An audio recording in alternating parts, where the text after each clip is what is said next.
What goes wrong when the Abbotts take a risk on Tucker on The Young and the Restless? Hello everyone, my name is Oliver. Welcome to my channel. Before starting the video, please go ahead and hit the subscribe button and give this video a like up.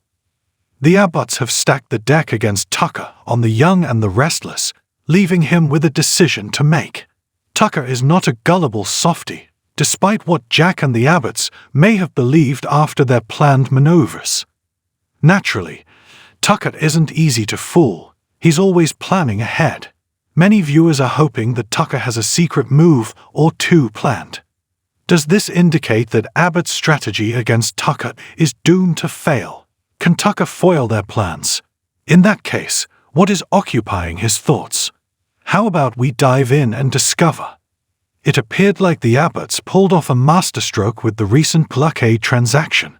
Everybody knows Tucker is planning ahead, and his supporters think he may have a secret trick or two.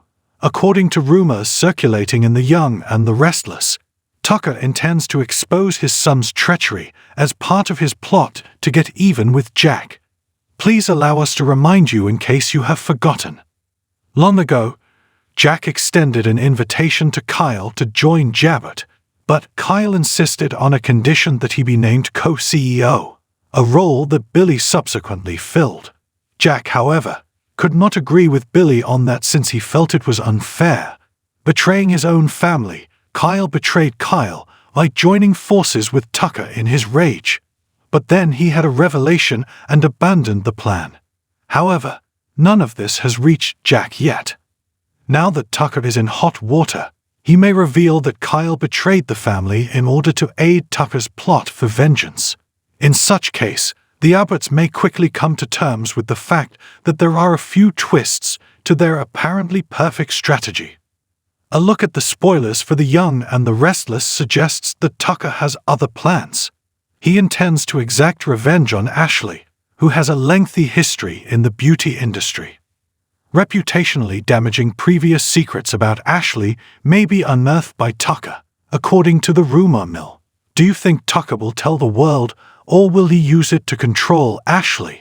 As the stakes rise, Tucker's desire to level the playing field and make the Abbotts pay for their actions becomes more apparent.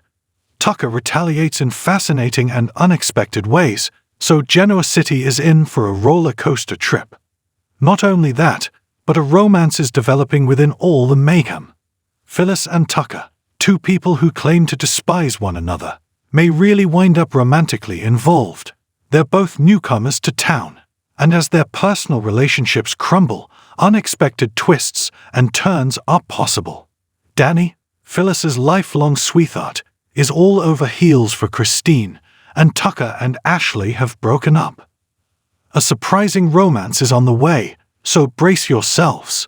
A surprise love story and Tucker's vengeance will captivate you in the chaotic environment of Genoa City, where events unfold at a dizzying pace. Keep watching for more updates. Keep your dial set to on as well. The Young and the Restless.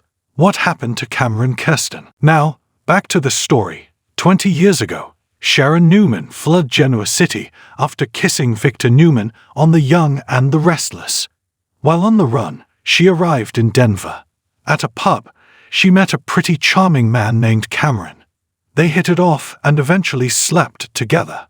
Unfortunately for Sharon, Cameron eventually abandoned the charm farce and revealed his true nature, abusive and violent, so she escaped from there as well.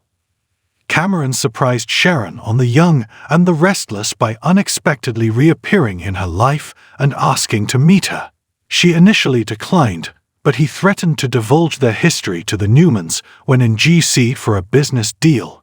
She accepted to the meeting, since she didn't want Nick to find out about her relationship with Cameron. The two of them then met in a dingy motel to talk. However, things quickly got out of hand.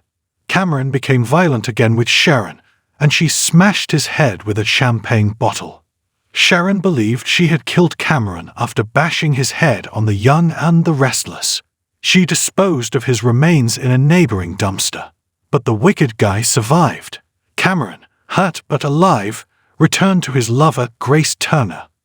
Once he had recovered sufficiently, he vowed to exact revenge on Sharon for what she had done. For months, he tormented her by pretending to be a ghost haunting her on the CBS soap opera, hoping it would finally drive her insane.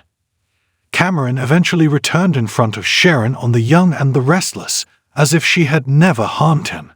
Nor did any of the hauntings ever occur. He even offered Nick a job with him. But Sharon knew it was all real. Thus, she eventually told Nick the whole truth. However, when Nick confronted him and Grace, he denied everything. In truth, he murdered Frank, Faith's biological father. Sharon was ultimately held accountable. He offered to fly her away to one of his own islands on The Young and the Restless to avoid the cops.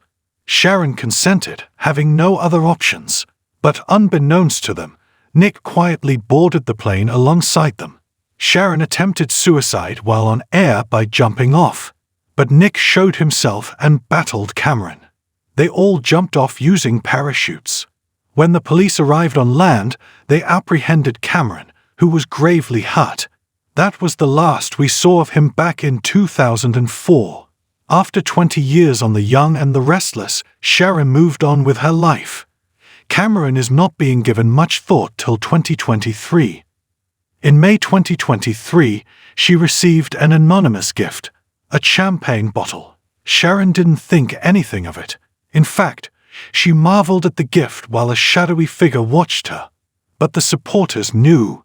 Longtime admirers immediately recognized Cameron Kristen's return for vengeance. And they were correct. It wasn't until she received another letter from Colorado that she connected the dots. Sharon was shocked to see Cameron had returned to The Young and the Restless. Viewers ultimately saw him in person when he appeared in Genoa City and interacted with Sally Spectra and Faith Newman. Later, he stunned Sharon by strolling into the Crimson Lights, and so began a new reign of terror. He disguised himself as a Newman guard and poisoned Faith's pet. Then, placed the deceased cat where everyone can see it. Later, Nick confronted him in the hotel, but little came of it. Cameron then went above all lines when he kidnapped Faith and kept her hostage on The Young and the Restless. He then blackmailed Sharon, promising to release her daughter if she consented to flee away with him. This demonstrated that he was still definitely enamored with her. Nick burst in again, but Cameron escaped. Later, he dragged Sharon into a sewer where he held Faith captive and tied her to a bomb. When she and Nick arrived, he seized Sharon and attempted to slit her throat. On The Young and the Restless, Nick and Cameron got into it.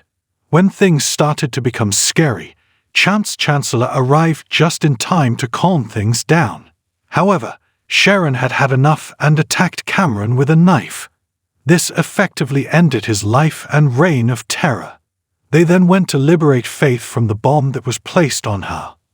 We doubt he'll return to Y and R after Chance pronounces him dead. But would you like to see Lyndon Ashby back on the soap? Tell us in the comments. Meanwhile, thanks for watching this video.